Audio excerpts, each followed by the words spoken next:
Ladies and gentlemen, brothers and sisters, children of all ages. We'll do it again. We'll do it all over again. Thank you, Mr. Great Child, for pointing out that I have no sound.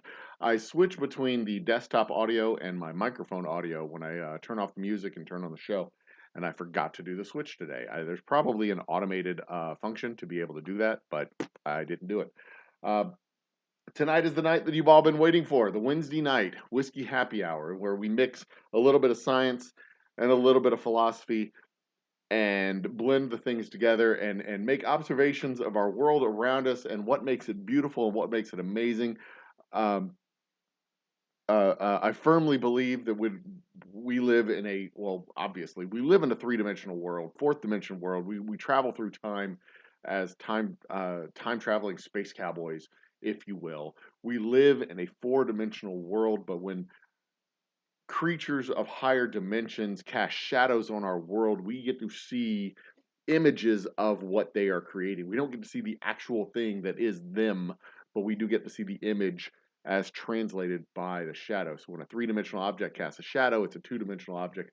When the cosmic powers that be cast their shadows on the earth, we see things like pi, and that's what we're going to talk about tonight. I do not believe in magic, but I do absolutely believe in the mystical, magical beauty of the scientific world around us. And that's what we're going to be talking about tonight. But we'll get to that in a minute. We'll get to that in a minute. We have a whole hour. Calm down.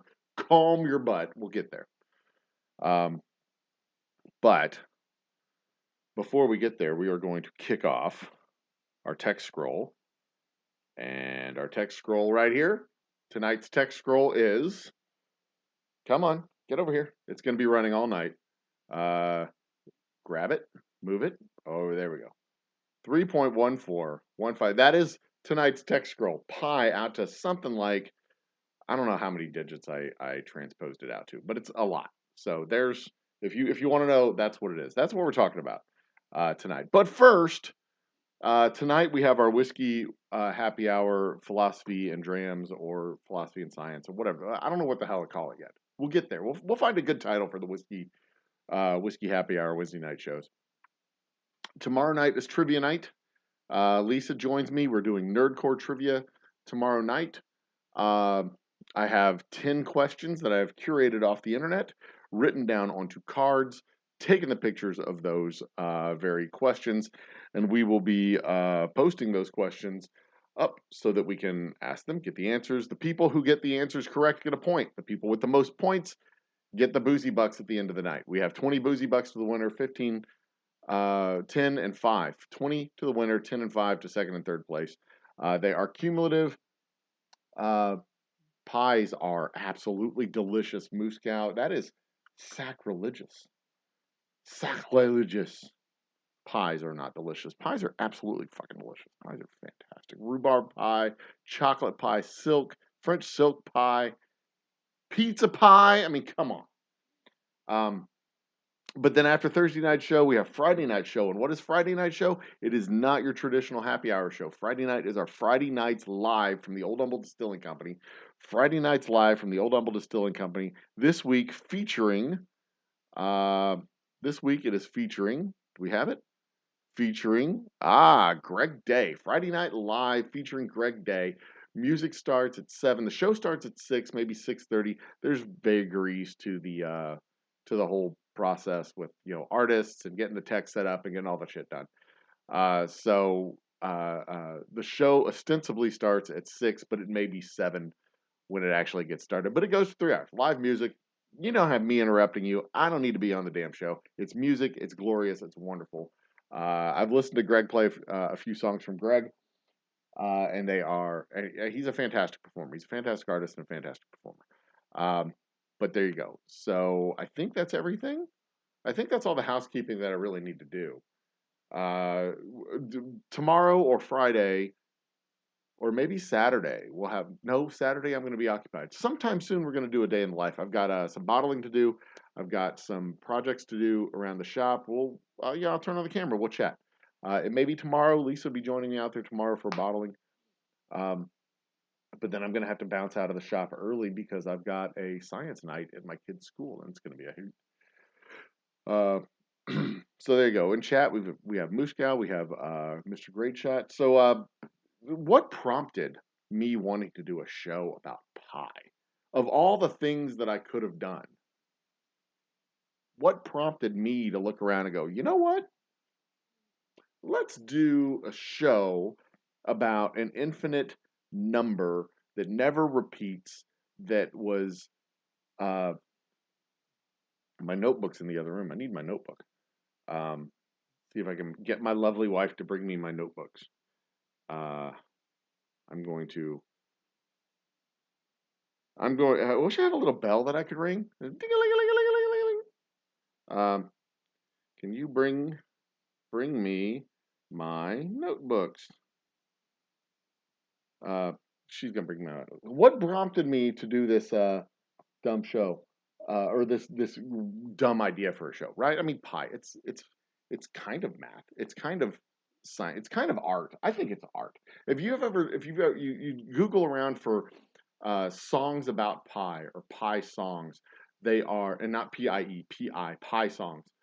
There are legion. The songs about pie are legion. A dude assigned a note to each one of the numbers in pi. 1, 2, 3, 4, 5, 6, 7, 8, 9, of course, the numbers, and 0, and plays the notes in sequence of pi as it goes across. Um, huh. I thought the number would be more than that. Maybe I should slow down the scroll. Doesn't matter. Anyway, um, but it's a beautiful number. It's an absolutely beautiful number, and it's a number that we didn't know. We knew about, but we didn't know the number for a very long time. Thank you, my dear. All of my notebooks. My notebooks. Can you turn on the fan? Right, and the light, both the light switches there too. Thank you, sweetheart. She's the best. Everybody give her a hand. Give my lovely wife a hand. She is just adorable. Thank you, sweetheart. She's just absolutely adorable. Anyway, uh, we knew of the number, but we didn't know what the number was. And it was first it was an observation, just a simple observation of the world around us. Um, People who made circles, towers, circles, buckets, coopers, people like that. They knew that the circumference of the circle was a little bit more than three times the uh, uh, diameter of the. I'm sorry, three times the diameter of the circle. Right? They knew this because you could see it, and you can measure it. You can measure the circumference of a circle. You cannot calculate the circumference of a circle. That's a profound thing to know as well, and I'll prove that later as well. I'll talk about that later. Um, but what prompted this conversation? Well, first in March is Pi Day. March 14th is Pi Day. We were going on vacation. Spring break vacation started for us on March 14th. That is Pi Day. We celebrate Pi Day every year by having a pizza, by having a pie. We had moon pies this year, which prompted a summoning of the Moon Witch that came several days later. I told that story a couple weeks ago. You know what? I'm going to go ahead and bring the chat up so y'all can see that I'm paying attention, even if I'm not actually actively reading it. I'm seeing it come across. I'm watching. Um, I should have done this discussion on March 14th, Shark. Yes, I agree. But I was, like I just saying, I was on the road on March 14th. I didn't get a chance to do this on March 14th. Um, And this, by the way, chat will automatically scroll today because uh, I'm good like that. I made that work. So yeah, we should have. I agree. I absolutely should have had uh, this discussion on March 14th, but I was out of town. So, but what prompted this discussion, starting on that trip, was we're looking at the stars, we're looking at the moon, we're talking over the fire, doing the stuff that you typically do when you're on vacation and camping.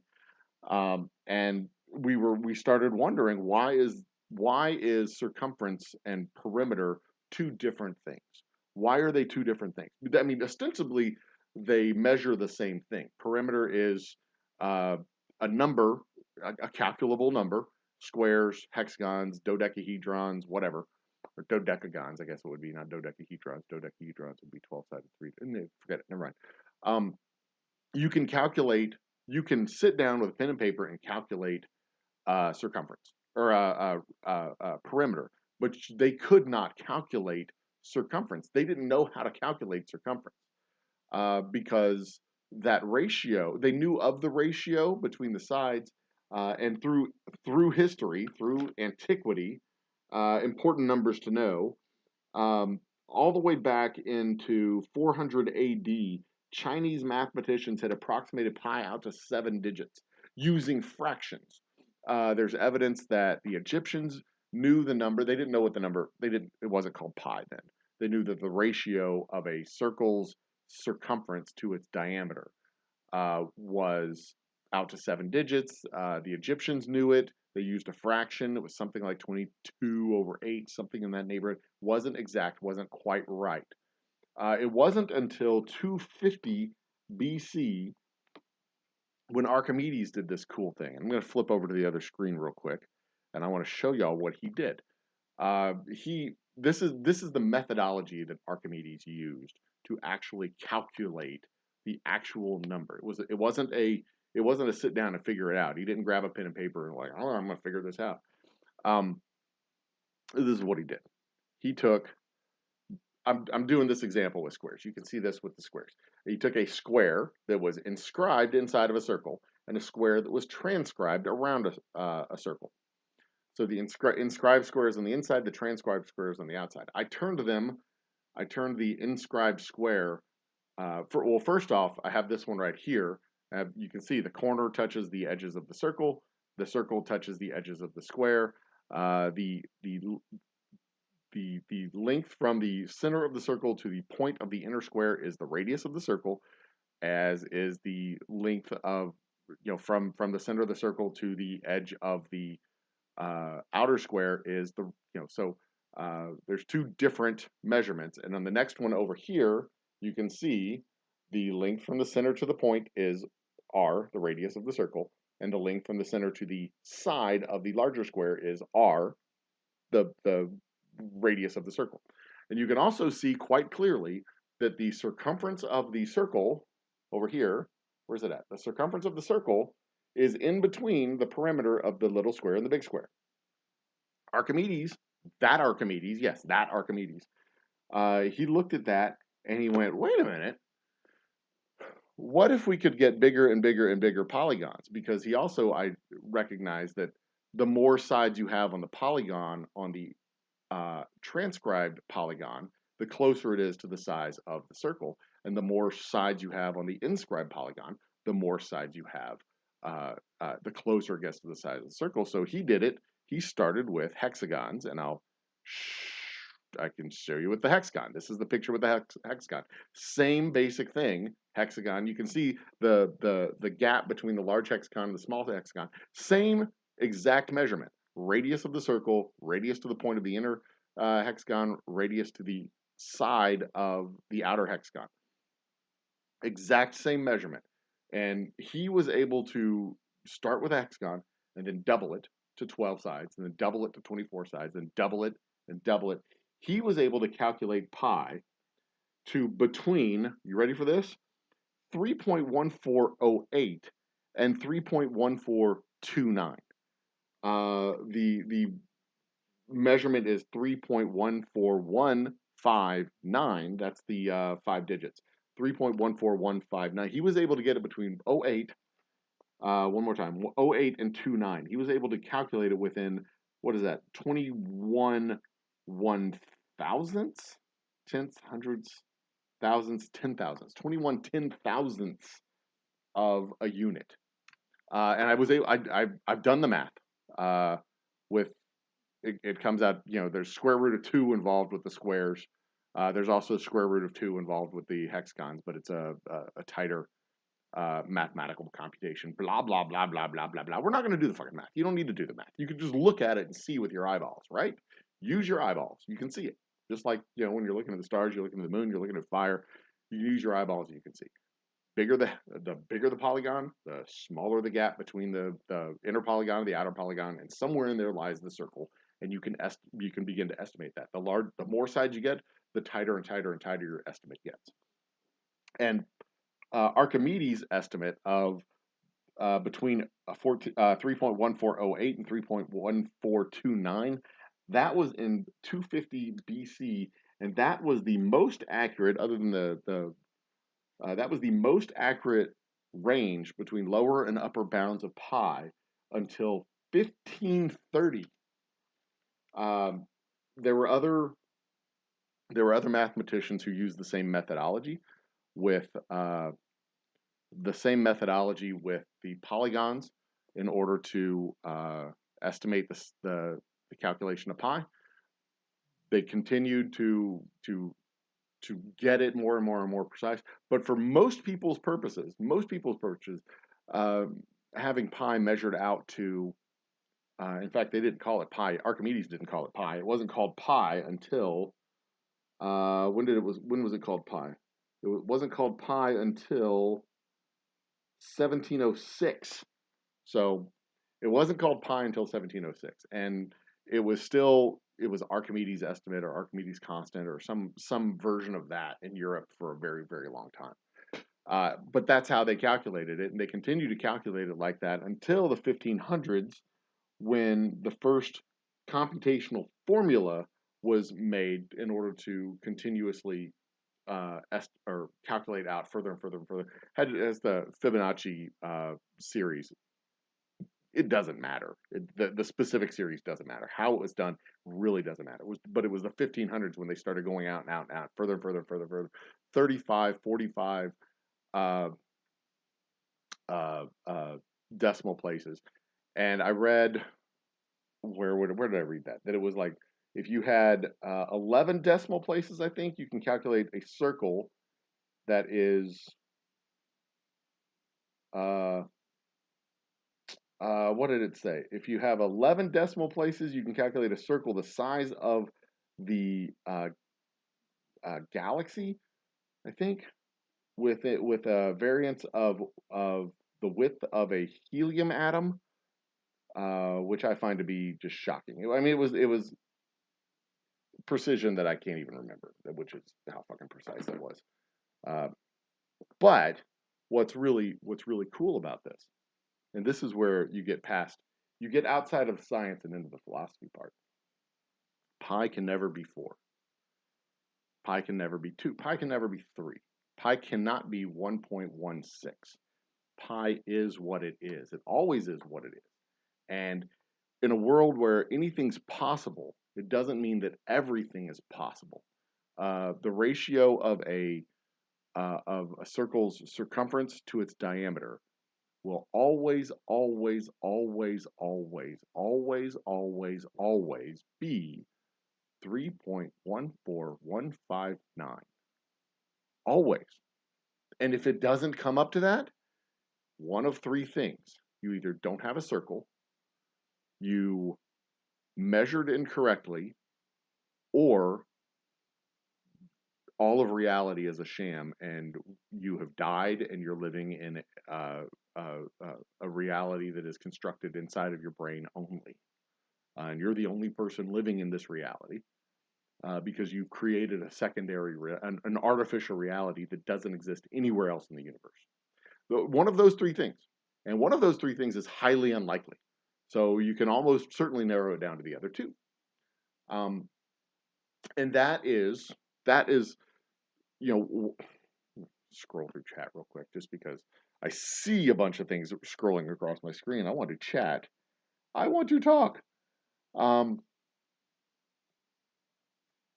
Where's there's my other good chat. My good chat window is right over here so I can see here.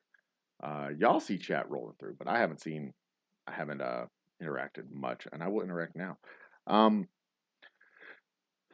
y'all are just saying hi. Thanks. Well, yeah.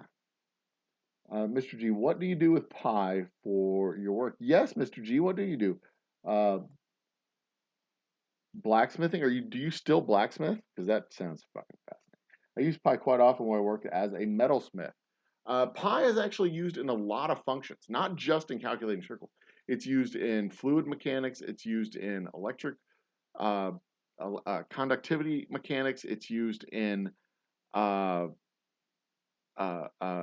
calculations with regards to space travel, with regards to light, with regards to there's a whole lot of things that it's used in. It's used to create random numbers in uh, uh, computer science. Like when you tell the computer to generate a random number, a computer cannot generate a random number. It can't think. It can't just go, here's a random number. It can't do that. You have to give it a program to tell it to do a random number. And you, being a person, you can't tell it to give a random number either, because if you say, take this number, square root it, square root it, square root it, take a section of the square root, start taking square roots of that, it's not a random number. It's a calculated random number. It's computed from something. But the uh, uh, right down here below me, the digits within the stream of pi going out to millions of digits, you can clip 6 of those digits and turn them into something.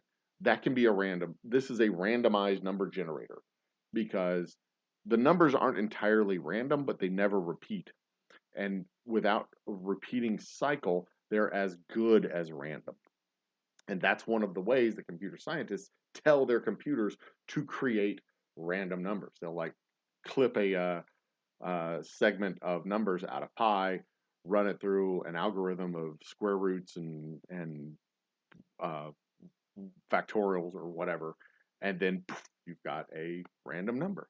But also, fun fact about pi: it is not the product of squares or roots of any other numbers. The square root of pi is also an infinitely repeating, well, it's never repeating, an infinitely generating random number. Now, one of the ways that they also, I keep saying it's an infinite number that never repeats. We don't know that for sure. We know, we know that up to the point that it's been computed, it has never repeated, which again, millions of digits. Up to the point that it's been computed, there have been no repeating sequences in pi. However, that's not to say that on the trillionth or 10 trillionth or 100 trillionth iteration, it doesn't start repeating. That is to say, however, it's pretty they're fairly confident that it's not going to repeat. It can go they're fairly confident that it goes infinitely without repeating.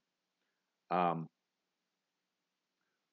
which again, in a world where anything is possible, it doesn't mean that everything is possible. The you can rely on certain things to be real, to be true, to exist every single time you look out there. The moon is always going to be a round ball of rock in our sky. Uh, when when two events when when two events happen and cause a third event to be, and all you do is observe the third event and maybe one of the other two events, you can infer with reasonable accuracy that the third event happened that caused, a triangulation between the two events. Like you can suspect and presume and theorize about what that third event might have been, because several different things could have caused something to happen. Like for example, you see a dead deer on the side of the road. Well, there's a road. You you can be fairly safe. You can be fairly certain that because there's a road and because there's a deer, that deer got hit by a car. And if you maybe inspect the area, you can see some broken glass, and that almost certainly confirms that the deer got hit by a car. However, if there's also a bullet hole in the side of the deer's neck, well, now you can't be so sure that the deer hit the car and died. Now you might need to start theorizing a little bit broader, like maybe there was a car wreck, the deer fell off the car. That's a possibility. Maybe there was a Maybe the deer got shot, and then somebody hit the car that was pulled off to the side. That like somebody pulled off the side of the road and shot the deer on the side of the road, which is extremely illegal. And then somebody hit the car that was stopped on the side of the road. Possibility. Um, but what you can fairly certainly be you can be fairly certain that the deer wasn't driving a car, because that would be ridiculous. That would be a ridiculous presumption to jump to, because that just doesn't happen. All the other things that happen in the world, you can look at this and go, this is not a thing that happens. And pi is an example of that. Pi is an example of things that we can rely upon that that we can compute clues from the natural world, that the cosmos around us is a regular, orderly, wow, it's a regular, orderly thing that exists out of chaos.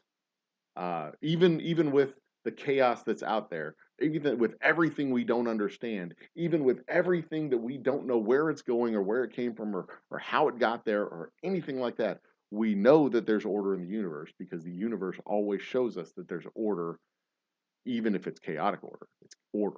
The universe always shows us that there's order, which is why tomorrow the sun's not going to rise in the west because the sun doesn't rise in the west. It's why uh, if Mars is a sphere and Jupiter's a sphere and Saturn's a sphere and Pluto's a sphere and Venus is a sphere and and Mercury's a sphere, we can be fairly certain that the Earth is also a sphere. In fact, we can be so certain of it that it is so certain that it is a sphere that we don't even have to entertain the notion that it's not. So you don't even have to entertain that notion, not at all, because it's not possible. It's ridiculously impossible for it to not be also a sphere. We know that fire is going to burn us every single time. The fire lights. You can feel the heat. You feel it.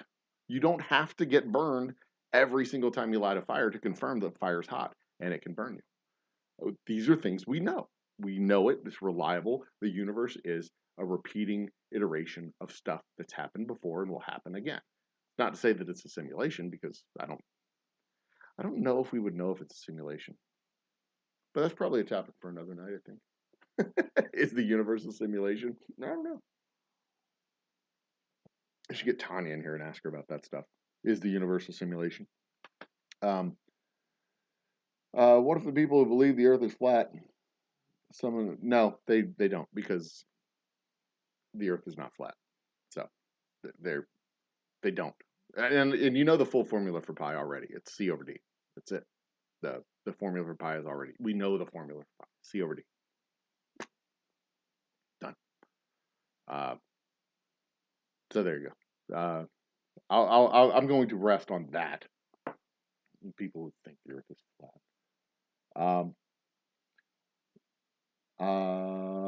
Let's see here. Scrolling through chat, blacksmith stuff was chandeliers and odd stuff.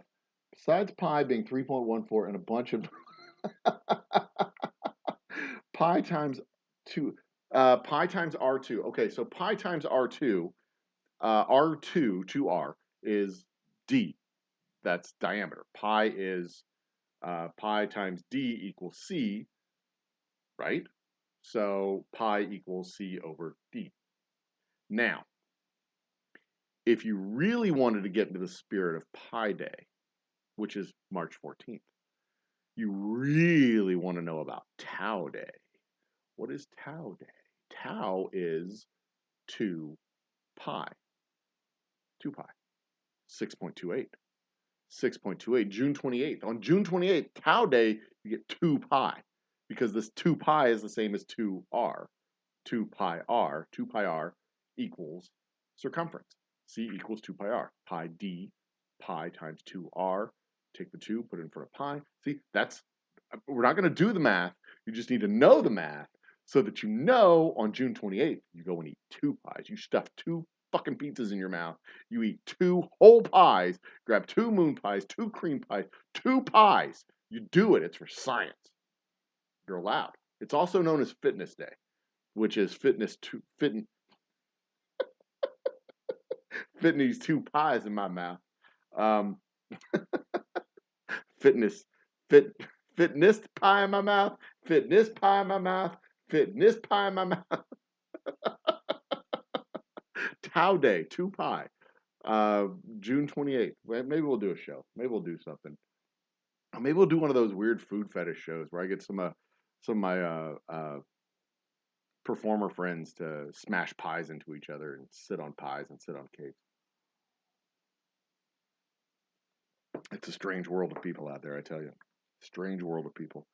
They're wonderful, marvelous people, but a strange world of people.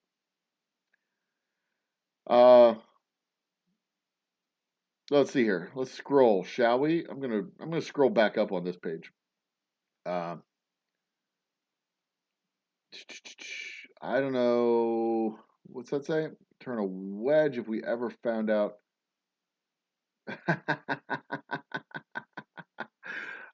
Well, see, the thing is, we've been to the moon. We know the moon's not made of cheese. We know the moon's made of rock. We know it's very dehydrated rock, which gives more credence to the notion that it was shot off of the earth. You know, when I was a kid, the theory that that the Earth had been hit by a protoplanet and the moon was the coalesced ejecta from that collision was cutting edge astronomical theory, cutting edge astronomy.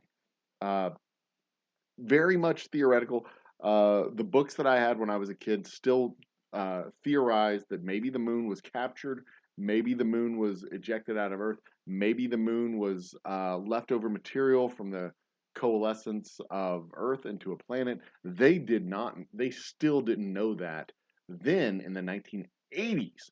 It wasn't until probably I want to say the late 90s when they were able to finally confirm that the moon was in fact, or they strongly believe that the moon was ejected out of the Earth after a protoplanetary collision, and where they were able to confirm using measurements since the 1960s from panels that were left on the moon and laser measurements with the moon that the moon is actually moving away from the Earth at a very slow pace, very slow pace, but is nonetheless moving away from the Earth.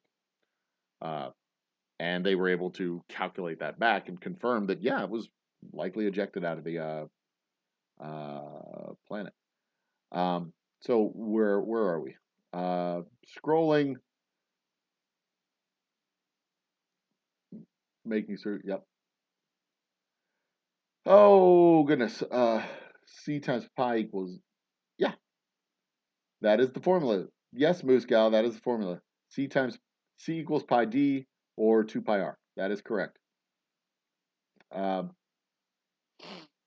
what Cow Appreciation Day is July 12th. Cow Appreciation Day.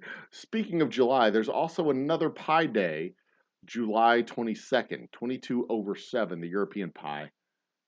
22 over 7. And that is a close approximation. The uh, fractional way of deriving pi was very popular. That was the way it was done prior to the Archimedes process. Archimedes' process was much more accurate um, and much easier to do, uh, by the way. Yes, bacon. Cream pies are for the ladies. Yes, very good. Uh, Black Cow Day, Cow Day. Y'all are on Cow Day. It's not cow, it's tau with a T. That is 2 pi, 6.28. Um, Vanessa Kitty's in the house. Cheers, Vanessa. Yes, circumference of a circle divided by its diameter does, in fact, equal pi. And it always equals pi. But like I said earlier, if it doesn't, then you measured the circumference wrong, you measured the diameter wrong, or you have died and are or in a coma. You are living in a reality created by yourself, and you're the only one living in that reality. So always, if you measure, I mean, if I got into an inception world, that's what I would do. I would measure that. That would be my probably be my little token, my little touchstone thing. I would measure the circle, like measure the circle, measure the diameter, do the math, and if it came out to something other than 3.1415 3.14159 2653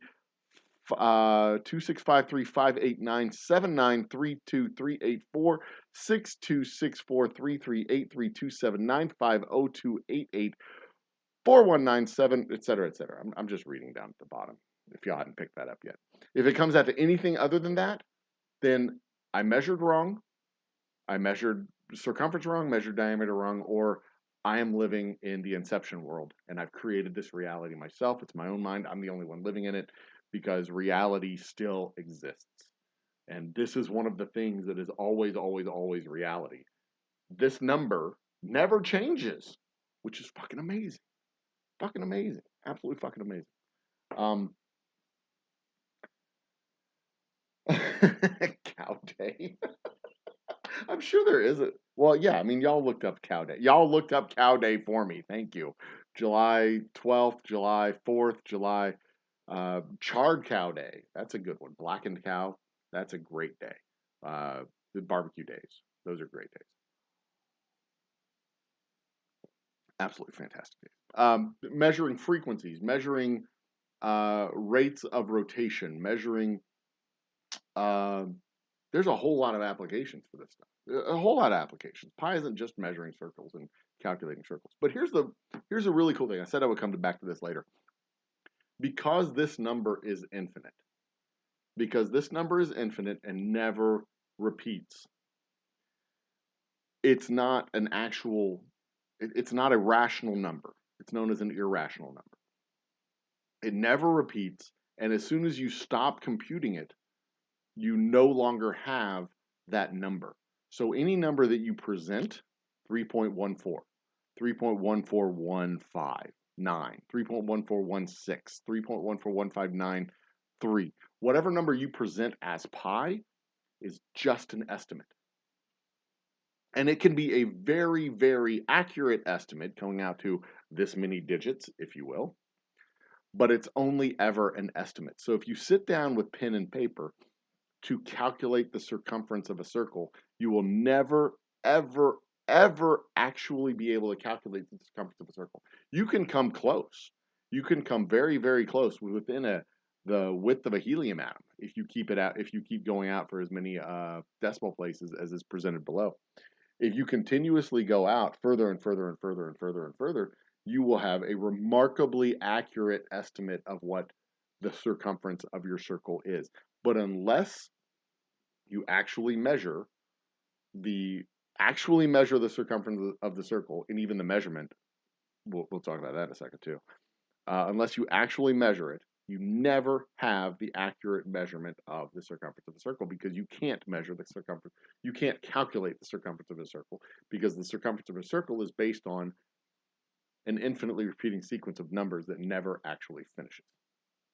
So that also is why perimeter and circumference are two different things. One of them is an actual measurement, an actual computation, an actual calculation. The other one is just an estimate. And it was an estimate that they knew about, but they couldn't actually physically compute it until 250 BC. They couldn't physically compute what the circumference of a circle was until 250 BC. And even then, it was a damn good estimate within a couple 100,000 or a couple 10,000ths, 11 10,000ths of the actual number. But it was not an actual number. And even measuring it, and here's where measuring it becomes problematic. If you have two circles, do I have coins here? I don't have any coins. I have a magnifying glass. And I have a, where's another circle? I need another circle. Some other circle, please. Pocket watch? No, that's not gonna work. Me and the random crap that I have on my desk here. Do I not have two shot glasses on my table? I do have two shot glasses. Okay, look.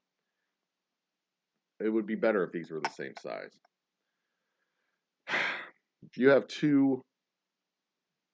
Do I not have another? I do have another one the same size. Two circles the same size. Shot glasses. Science and booze. Look, two circles the same size. Circumference of these two circles is the same size. They are identical shot glasses, right? If you take this one on the outside of this one and you rotate it around and you roll it, we'll put the logo to the logo there, and you roll it around, there's 90 degrees. The logos are both pointed up. Down here, logos out, logos out. You continue to roll it around like so, that the logo points back down. But look, they started out this way. Logo was down. I rolled it out 90 degrees. I rolled it out this way. That is a full rotation of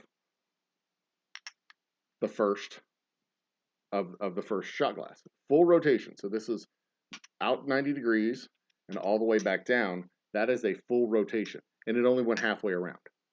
Same circumference. If we rolled these out, there would be two identical lines, right? But this one rotates twice going around the shot glass. Measurement of circumference is problematic because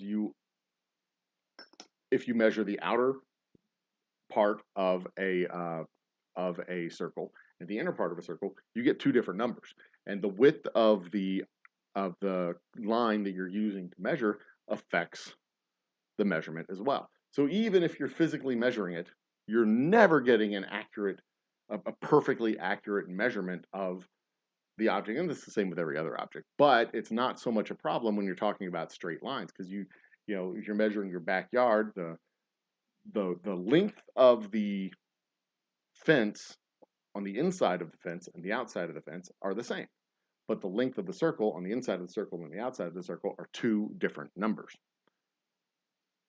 It's not my fault.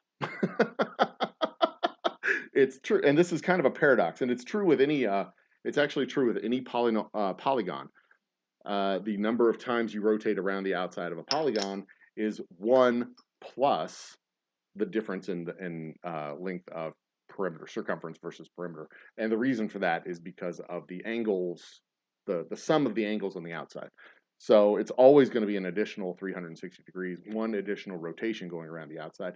But that, for most people's purposes, that doesn't really matter when you're talking about measuring circumferences, because it doesn't have to be particularly precise.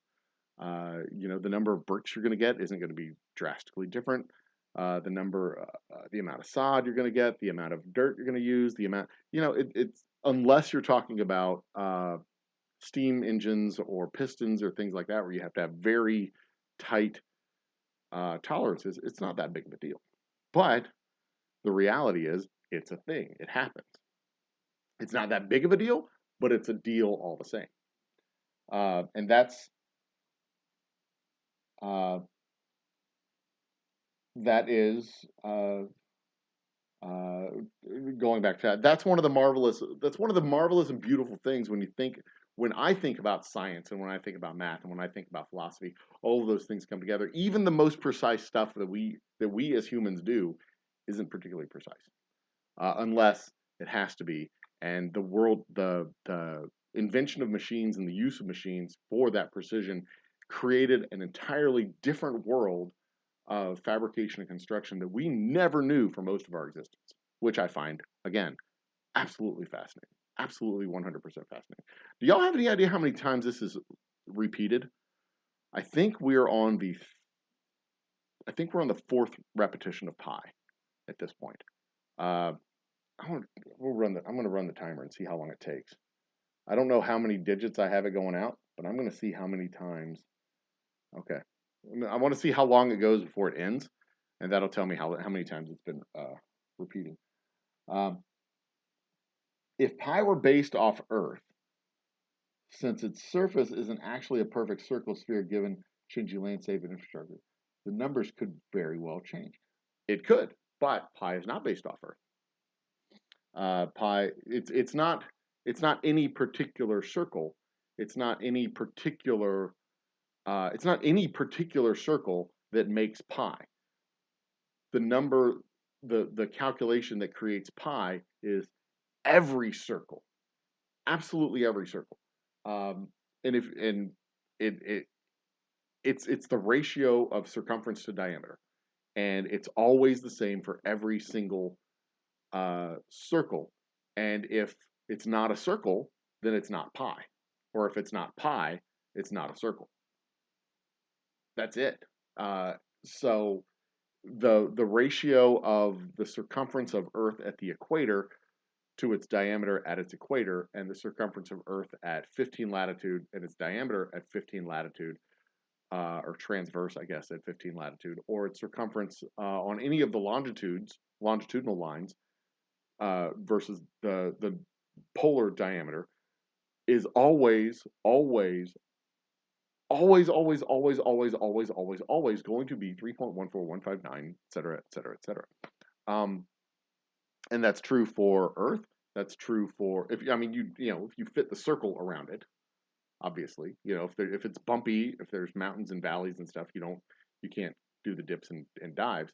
But if it's if you measure that circle, it's always going to be the same. Whether it's a pizza, whether it's Earth, whether it's the sun, whether it's the galaxy, whether it's uh, my lampshade, whether it's my shot glasses,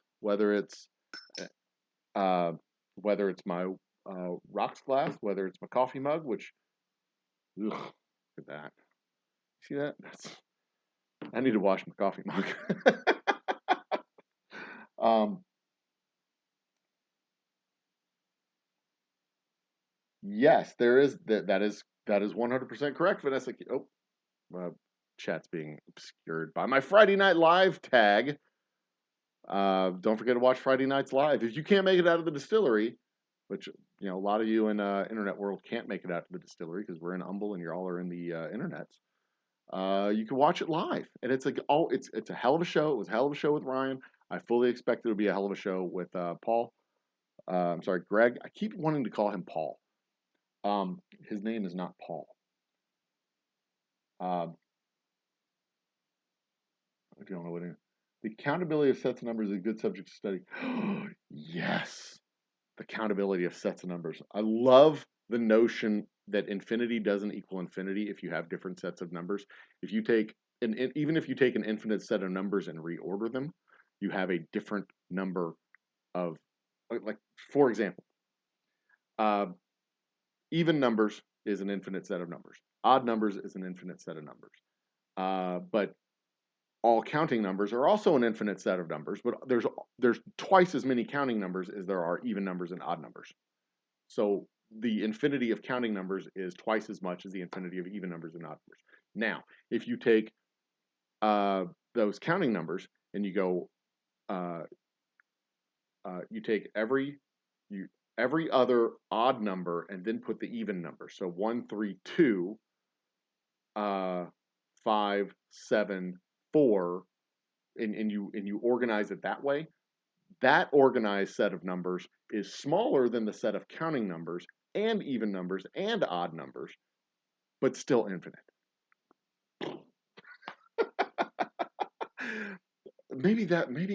maybe a whole night on just the discussion of the infinite, because the infinite hotel problem is one of my favorites, where you have an infinite number of floors and an infinite number of rooms on each floor and an infinite number of buses come up, and you as the hotel manager have to put every person from those buses into the hotel that night, because that's y'all's level of customer service.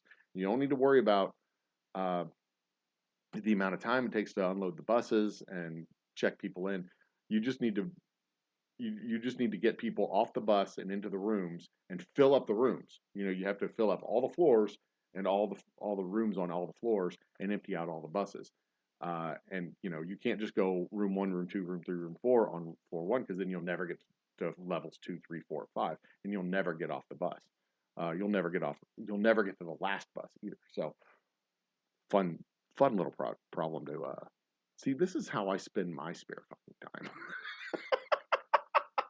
Thinking about these idiotic brain teaser problems. Um, Cardinality of natural numbers is the same as set of integers, and the cardinality of rationals is the same as natural numbers. In fact, yes, it is. My only concern about talking about that for an entire night is that it has a chance to become math heavy, and I don't want to be. I don't necessarily want. If we're having this discussion, picture yourself in a dusty bar. You're there. You're at your bar stool. I'm at my bar stool. We're talking.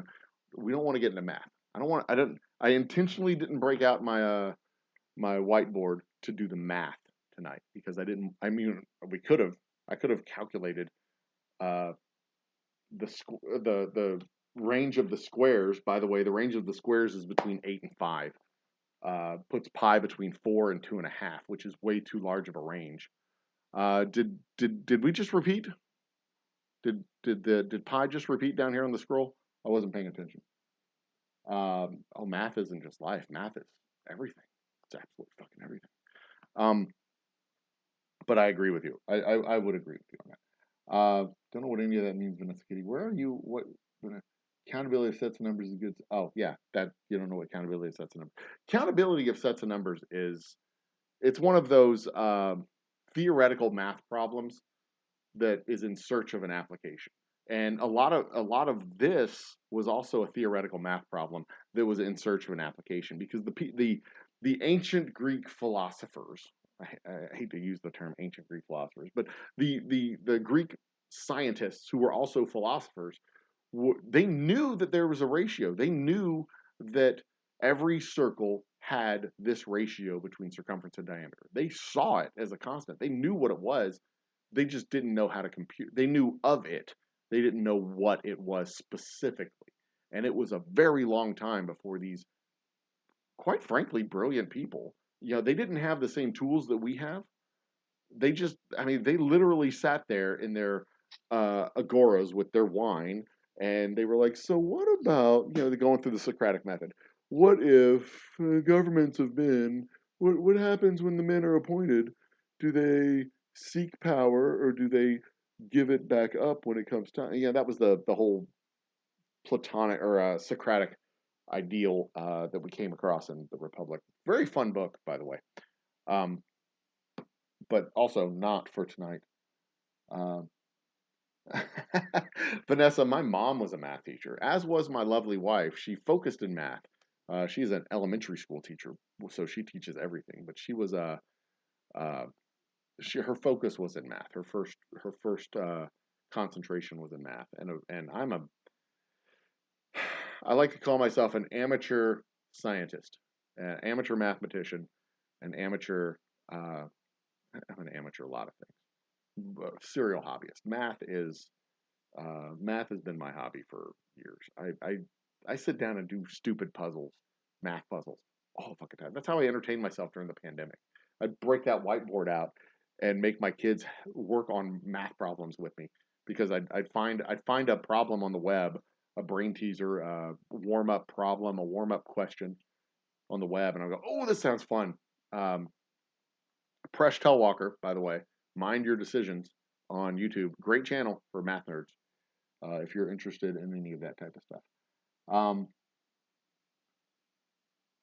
Math is used for many things, but a lot of it is over my head. Oh, a lot of math is over a lot of people's heads, and that's fair. Uh, you don't you don't have to be. Calculus is beyond me. I never. I never clicked with calculus, differentials, and all that stuff. I never clicked with it in high school. It is still well beyond my understanding. I was not in chemistry or physics or any of that stuff. I'm kind of an enthusiast. I understand the mechanics, but I don't know how to compute it. Beyond me, and I'm too old to learn uh, calculus now. It has no bearing whatsoever in my life. But when I don't know if y'all have seen me do it, if you watch the day in the life stuff, I have to compute. I have to figure out uh, uh, averages. Adding water, changing percentages, uh, adding different fluids to change percentages with my whiskey. You start off at 65% and you have to make it 45%. I have to do that math. And, I have to, at this point, that computation is like that. I can just jot it out on the notebook and bang it out. It's not that hard. Yeah, sometimes you are too old to learn. And it's not that I would be incapable. I just don't want to. I don't want to. Like, there's absolutely no reason for me to go through the work and effort to try just as a hobby to learn I mean, I say that now, and I'm beginning. I'm trying. I'm as I say these words, I'm beginning to talk myself into doing it. But basic calculus, I don't want to do it. Not gonna happen. Not gonna do basic calculus. I'm a 46 or 7. Am I 47 years old? Jesus Christ, am I 47? It's 2022, right? Damn, I'm 47 this year. Born in 1623. All right. What else we got, kids? Um, uh, has this repeated? I haven't been paying close enough to it. It's been almost 12 minutes now. How many times has this repeated over the course of 12 minutes?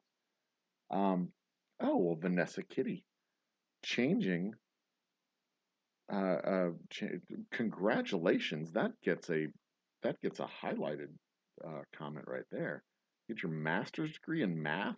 Well, first off, your master's degree in math is full on nerd cred right there. Master's degree in math. Nobody gets a master's degree in math. That's like yeah, getting a master's degree in art. I mean, Jesus Christ, math is. I'm kidding. I'm kidding. There's plenty of good reasons to get a master's degree in math. But bravo, brava, more accurately, brava. Uh, all of my mathematical equations these days are over my meat and booze serving sizes.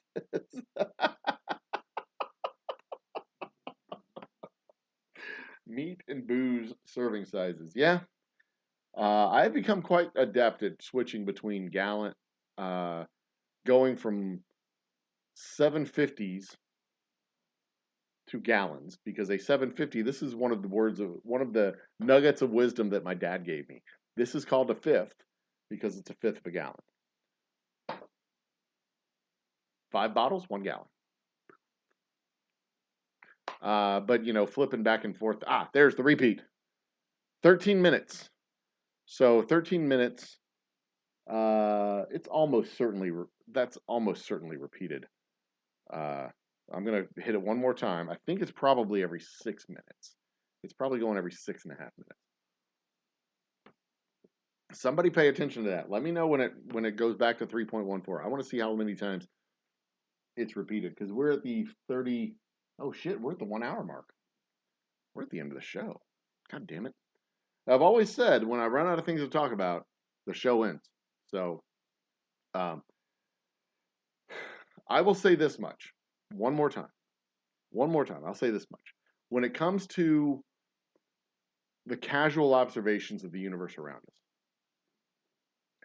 when a three-dimensional object casts a shadow in 2 dimensions, you can infer the shape and size and wonders of that three-dimensional object.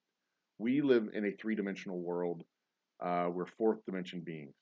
When an extra-dimensional creature, something of a higher power, casts its shadow down on us, it casts its shadow in 2 and 3 dimensions. So when we see something that is a shadow of something that is so beautiful and so perfect that works it's not magic, but it is absolutely certainly uh, a description of the foundations of the universe and how it works around us, even if we don't know why or what that purpose is for. When we discover something as simple and beautiful as this that just works, uh, I see it as a shadow of our creators that have put us here. Whether it's chance, the mystery of chaos that has gotten us here, the way we made it here through the enzymes and soups of the primordial ooze to the through the chance of history and the razor's edge of time where it just a little bit more gravity we implode, a little bit less gravity we explode. I see stuff like this that's just that's just beautiful and it's just perfect and you get an opportunity to look at the resonant orbits of planets. You get an opportunity to see trillions of stars in the Andromeda galaxy looking back at you. You get an opportunity to launch satellites into space where you can actually see the edge of time itself. And we get that opportunity to look just in a casual observation of the universe around us, the casual observation of the world around us. We get the opportunity to see a shadow of the Almighty. And that, my friends, that is where philosophy meets science. That's where you get to sit down and truly appreciate how big the world is around us, how big the universe is around us, and how small we are in comparison, and how much it just really doesn't care. But we still get the privilege of a ride along. And that, that's one of the reasons why I look at this gorgeous sequence of non-repeating infinite numbers, and I look at that and it's like that's it's random, it's chaotic, and it's absolutely fucking perfect. You couldn't do that on purpose if you wanted to. If you tried, you could not do that on purpose. I find it to be absolutely gorgeous, absolutely beautiful. It's just a random set of numbers. 4 4 6 2 3 7 9 9 6 2 7 4 9 doesn't mean anything to anybody until, okay, there it is. So it's about 4 minutes. Doesn't really mean anything to anybody, but in practical sense, it means everything to all of us because it's one of the foundations that our universe is built on. And that's not to say that somebody was holding the nails and holding the hammers to build it, but it's not to say that it wasn't. This is pretty fucking remarkable that we get to ride along on this little machine. And I love that. I absolutely 100% love that. Let's scroll back through chat real quick, and then we will wrap it. How's that sound? Ratios are important to bacon. Yes, ratios are very important to a lot of people. I agree. I like ratios, especially when it's coming to booze and meat servings.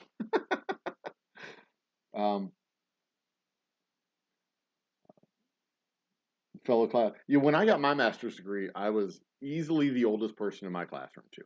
Uh, I was easily the oldest person in my classroom, and I found myself saying "you kids" a whole lot. Uh, I felt very old among them. I especially felt old among them in the after class get-togethers when we would be up until 3, 4, 5 in the morning, and then I'd have to go to work, and I did not feel young anymore. I felt young at 2 or 3 in the morning. I did not feel young when I had to go into the office the next day, and I was also training to run for a marathon at the time. So I was running and drinking and studying, uh, and it was cuckoo bird. The hypercube of monkeys. I've heard of the hypercube. There's a movie called The Map of Tiny Perfect Things, and they talk about the hypercube and the shadow of the multi-dimensional hypercube, and it's an integral part of that movie. It is a great movie, absolutely great movie. We did a movie review on it. I've hidden the video or deleted the video. I can't remember. Absolutely great movie. It is on Amazon Prime, and I strongly encourage people to watch it because it's a delightful, charming little movie. Um, it's just a it's just a charming, just a delightful movie. I like it. I like it a lot. Um, stenographic projection 3243 hypercube monkeys is stenographic projection 4D to 3D. Correct, and it is fascinating. It's a beautiful thing. Last time I did that, spectrum. You know what? We're going to switch over to this screen so that I can pop up the chat that I see when it comes through. That one. It's easier for me to read this way. Is haunted. Let's do the spectral bonobos take over the shower for 4 hours. The shower is haunted. Yeah. I'm sure your shower could tell stories. Rotational symmetries of 4D hypercube. Yep. 4D hypercube, the shadow of a 4D hypercube in 3-dimensional, 2-dimensional space is, I mean, it was a central part of that movie. They talk about it early and then they move on and then they come back to it later. Kind of a Chekhov's cube type of thing. Yep. There we go. Okay. 3D printed hypercube of monkeys from Dr. Sigerman's Shapeways site. That is a lot of S's. That's a whole lot of S's. All right, guys. Our Wednesday night happy hour is drawing to a close. It's a sad moment. It's that. Hang on. How many? I want to double check one thing real quick before we go.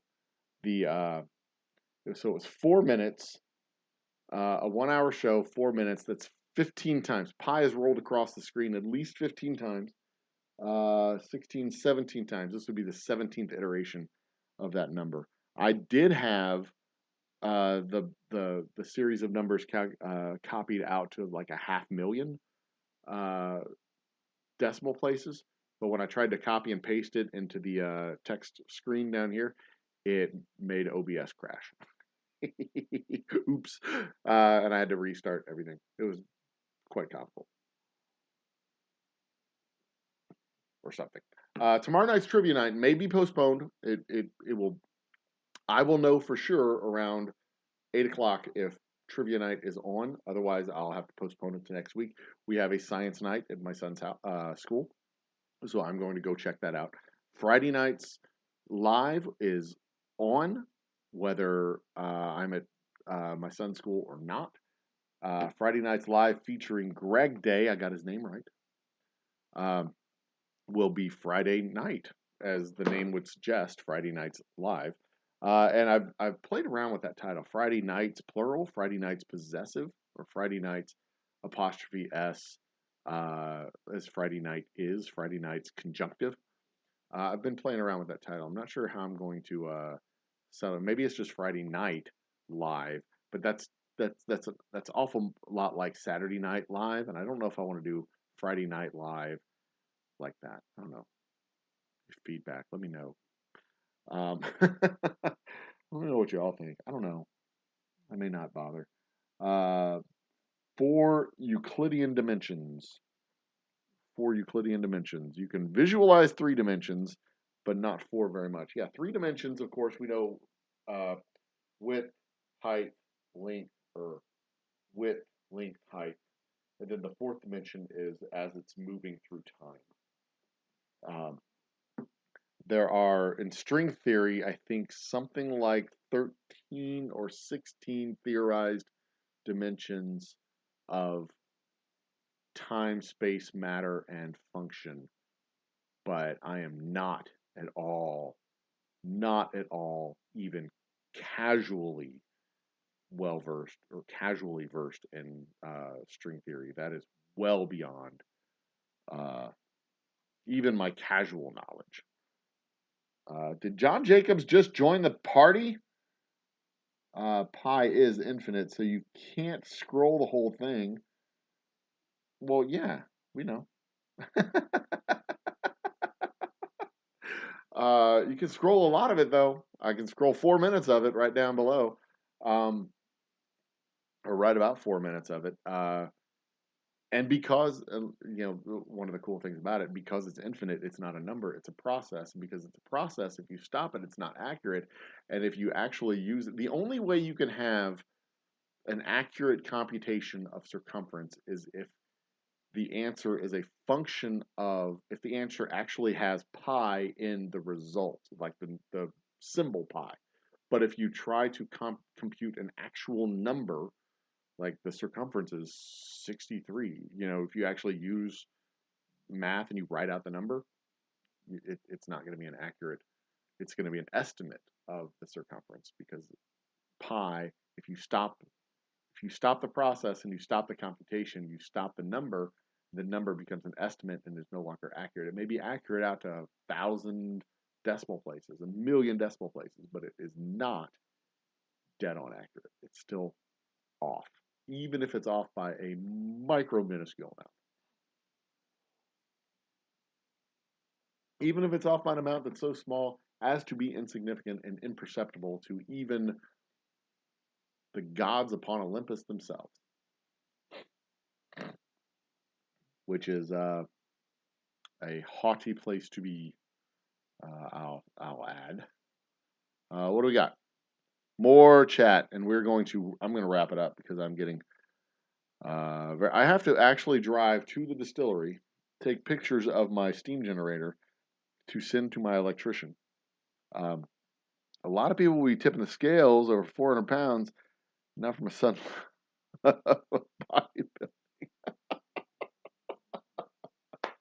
Because pie are delicious. Even though pie are round, pie are squared. but only if you want to know the area of the pie. Otherwise, you have to get a cake, because cake are square, pie are round. Nonsense words coming out of my face holes. We will stop this. We will stop this. I think it's good to go. I think we're good. We're good. I think we're good. Ladies and gentlemen, brothers and sisters, children of all ages, be awesome to each other, as I've said before, and I will say again. We're all riding through space on this spinning ball of rock. We will. I may come back to a flat Earth episode next week. I may do something else next week. I have a couple of sciencey type of things, science meets philosophy things to do next week. We'll see. I'm not sure. I had something that I wrote down last night. What did I write down last night? I wrote down on a show idea page somewhere. What did I write down? What did I write down last night? Some kind of idea that I had of